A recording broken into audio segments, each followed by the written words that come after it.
Something a lot of gamers might not associate with Japanese and anime-style games are the Xbox consoles from Microsoft. A lot of that is probably due to the fact that not many people in Japan buy Xboxes, which means games meant primarily for the Japanese market are unlikely to appear on those systems. If you look at the sales numbers published by Famitsu in 2018, Microsoft only managed to sell barely over 100,000 units throughout the Xbox One's life cycle. The original Xbox sold around 450,000 units, while the 360 didn't do that well either, but at least it managed to sell over 1 million units. 1.6 million to be exact, which is still quite far behind its competition. It isn't that surprising to see Japanese games on Xbox consoles though. Developers are aware of the international markets, which many want to tap into, since Xboxes obviously do better there than in Japan. Still, there are a notable amount of Japanese market-only games that landed on the Xbox, sometimes even exclusively. So today we're going to take a look at several Japanese and anime-style games that made it onto Xbox consoles. A few are well-known and have been released worldwide, while others are more obscure titles that never made it out of the country. The point of the video is to highlight the diversity of Japanese games that exist on Xbox consoles. I've kind of organized them into 3 categories. First, it's generally well-known games people probably have heard of before, or are likely to anyways. And then we'll touch on a few more obscure games. And finally, we'll talk about Xbox One games in a more general sense. So we'll cover all kinds of games ranging from relatively mainstream to not just niche or super niche, but hella niche. Since I don't speak Japanese, I'm sure there's some noteworthy obscure stuff I might have missed. So if you've got info or stories on some of the more obscure Japanese Xbox releases, please share them in the comments below. Let's start with something towards the more mainstream end of the spectrum. The first series I want to talk about is Dead or Alive by Team Ninja, because it's one of the first things that turned my attention towards the original Xbox back in the early 2000s. The series started out as an arcade game in '96 and combined several elements of other fighting games. The provocative aspects of the series were already present in order to make the game stand out in a crowded market. While the first game was released on the Sega Saturn, and later the PS2, Team Ninja decided to switch to the Xbox starting with the third game. The reason for this was the console's power. I remember watching game review shows on TV, and DOA games always caught my attention. Well, other than the obvious reasons. They just looked so realistic. The environments looked great, the games ran at 60 frames per second, but what stood out the most to me was the snow. I've never seen a game where the snow deformed like that before. It was the closest to PC-level graphics I'd seen at the time. The games still look good now. The success led to the release of Dead or Alive Ultimate, which was a compilation containing a nicer-looking version of the Sega Saturn DOA 1 release, and a remake of DOA 2 using the engine of DOA 3. Quite infamously, Team Ninja released a spin-off called Dead or Alive Extreme Beach Volleyball, which was a very, obviously fan service-oriented game. Not only did it receive a score of 9.2 by IGN, it was even an editor's choice game. DOA 4 and DOA Extreme 2 were released as Xbox 360 exclusives also.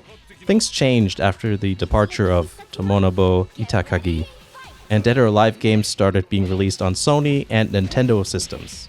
Team Ninja also handled Ninja Gaiden games. While the first game of the rebooted series came out in 2004 for the Xbox, it was ported to the PS3 a generation later, and eventually it landed on the Vita too. As you can imagine, Japanese sales were poor when it first came out. The following games were multi-platform releases, but the second game was still a 360 exclusive for over a year. Usually most Japanese developers use their domestic market as a sort of safety net, but that's not the case with DOA and to some extent Ninja Gaiden. Perhaps the focus was always towards the international market. Also, out of all those games I mentioned, only the Ninja Gaiden games work on Xbox One. None of the DOA games on the original Xbox are compatible, which is a shame. Actually, now that I mention it, the 360 exclusives don't work either. Dead or Alive 4 and Extreme 2. Back in 2002, the Megami Tensei series became Xbox Curious and released Shin Megami Tensei 9. Story-wise, it bridges the first and second Shin Megami Tensei games.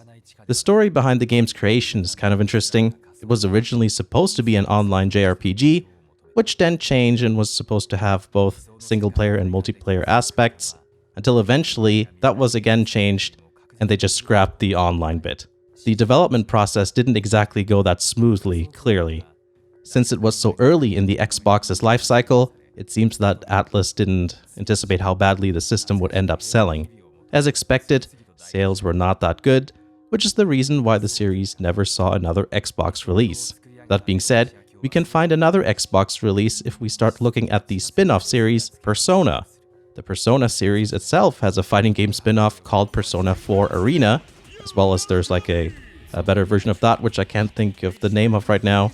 And that was a multi-platform release, and thus ended up on both the PS3 and 360. This actually makes a lot of sense because Xbox 360s were often used in fighting game tournaments. Another series that did a one-time excursion into Xbox land is the Tales series, with Tales of Vesperta for the Xbox 360.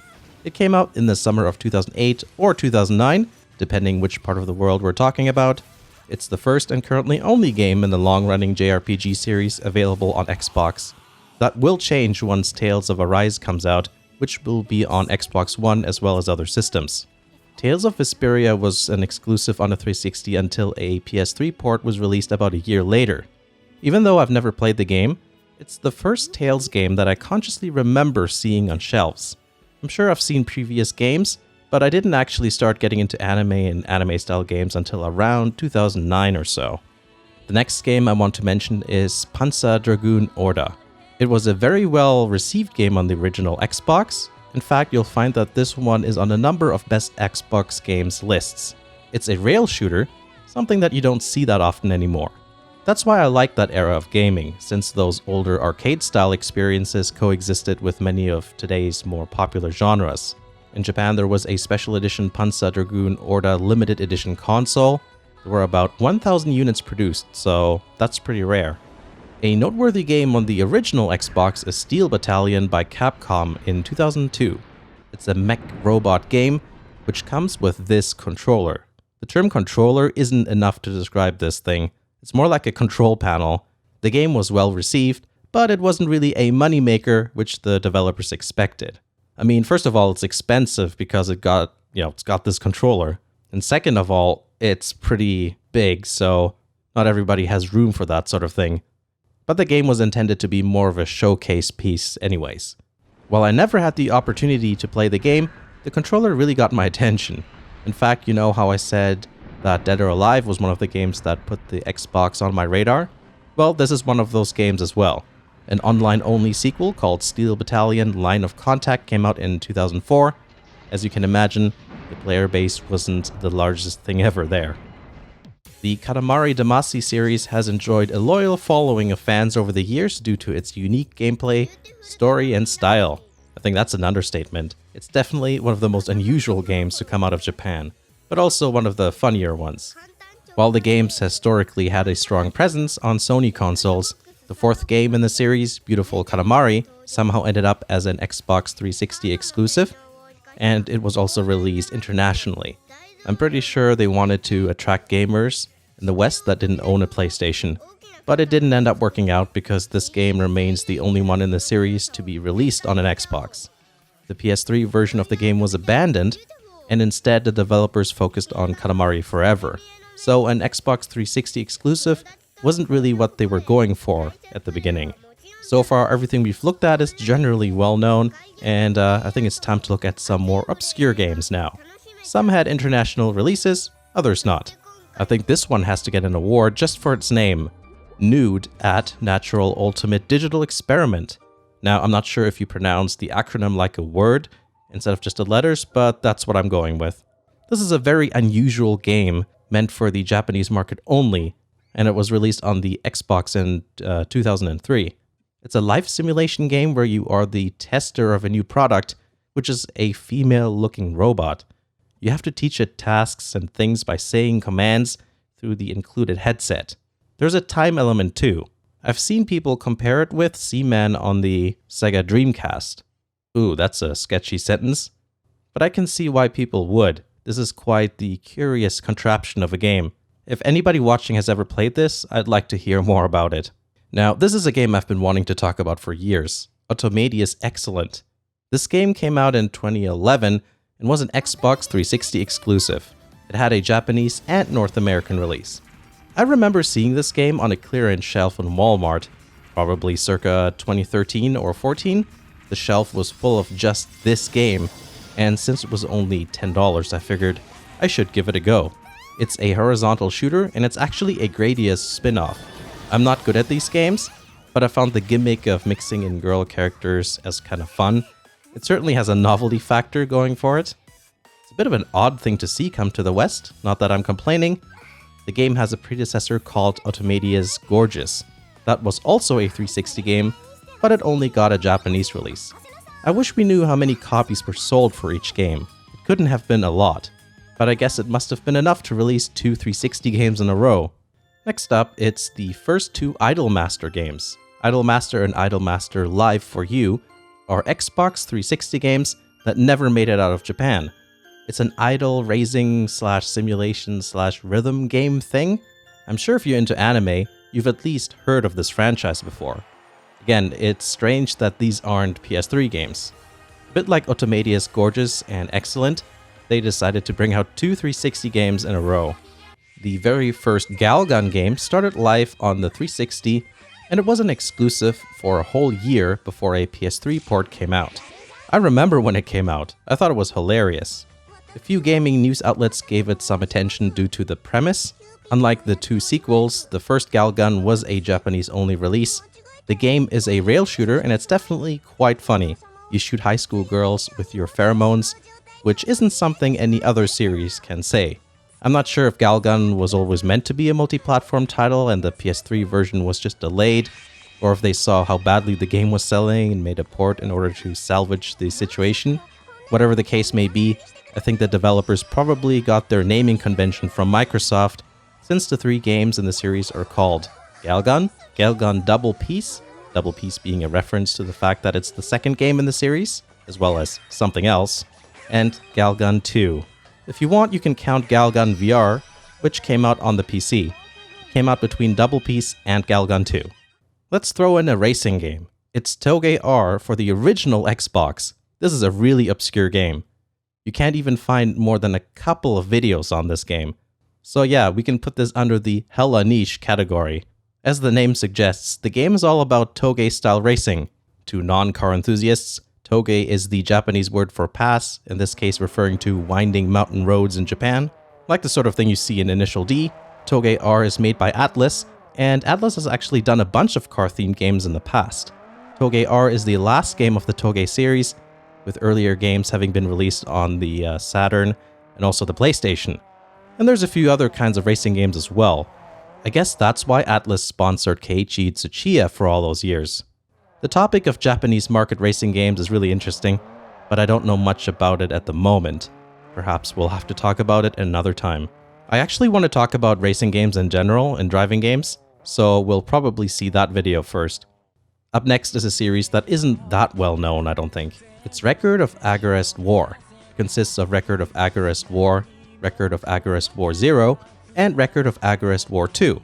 Not only did I manage to say Record of Agarest War 4 times in 2 sentences, but it's even got a proper Microsoft-style naming convention where they can't put the numbers in the correct order. One of the games is a prequel, so it's fine. I like to poke at Microsoft's naming convention, that's all. I played the second game, that's Record of Agarest 0, of course, but I wasn't really a fan of it. It's a strategy RPG with dating sim elements. Every time I played it, I was thinking I'd rather play Disgaea instead. The first 2 games have 360 releases, but that was dropped by the third game, which only saw an initial PS3 release and an eventual PC port.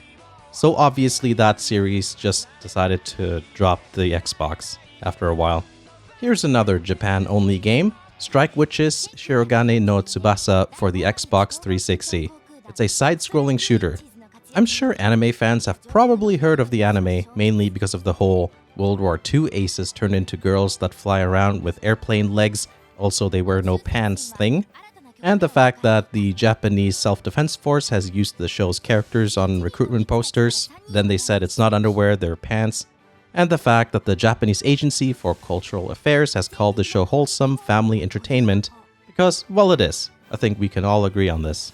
But I'm going to venture and say that the games haven't enjoyed much popularity. A bit like the Idolmaster games, Shirogane no Tsubasa is one of those games that is marketed towards watchers of whatever anime it's based on. A lot of times these are low-budget affairs with low-volume sales being the expectation. But at the same time, they seem to have put a lot of effort into the story because supposedly from what I've read, the game is fully voice-acted. Not something Neptunia games can claim. A few years later, they did release a PSP version of the game, and it just makes me wonder why they just didn't do that to begin with. Anyways, I just wanted to mention a Strike Witches game because, like, who does that? And I've wanted to do that for a long time.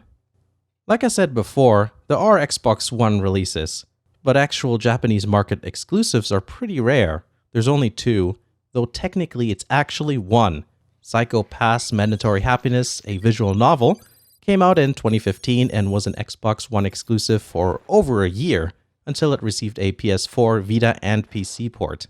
So that means the only Japanese Xbox One exclusive that exists today is Azito X Tatsunoko Legends.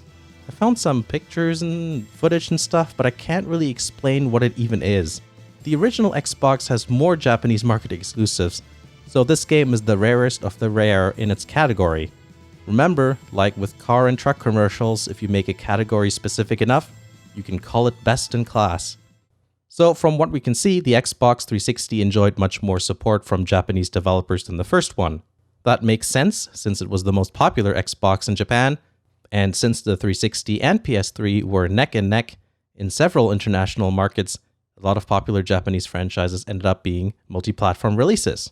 Final Fantasy games are a really good example, since it's not only popular, but also very Japanese. Now, with the Xbox One, the situation is a bit different. It's sold horrifically in Japan, yet Xbox One ports of even niche games haven't decreased as much as you'd think. I think there's a few reasons why this is the case. Porting is so much easier and cheaper, since PS4 and Xbox One systems use the same hardware architecture as PCs, and globally the interest in anime games has gradually gone up in the last decade. There are, however, franchises and series that haven't made the move to Xbox consoles, and likely never will. You won't find Neptunia, Disgaea, or Senran Kagura games here, and mainstream games like Persona are very much absent too. I've also seen some developers go down the PC and Switch port route instead, which I think makes a lot of sense. In this generation, the Xbox One is clearly behind the PS4 in shipped units. So why not put effort into the Switch, which is still a growing platform, and the PC, which is now also very popular among niche gamers? You could bring up the fact that Sony isn't exactly in the best position because of the censorship thing, but I doubt we'll see a sudden rise in the amount of Japanese games on Xbox this generation. So that's that. Japanese games on Xbox is actually quite a large topic, since it covers 3 generations of consoles and includes a wide range of games. Currently, some sort of combination of PC, Switch, and PS4 is probably the way to go if you're really into Japanese games. Can't really recommend an Xbox One for that. Though if you have one, you can still find Japanese games for it, of course. Just don't expect to be able to cover off a lot of the popular franchises. But it is interesting to see also what the older systems got. Especially the Japan-only stuff, I find that quite interesting. Thank you to everyone that supports the channel, whether you're watching the videos, are a subscriber, or a Patreon supporter. As you might have seen underneath the videos, there's YSN t-shirts, hoodies, stickers, and mugs you can get. I'm still trying to come up with a few other designs than just the logo.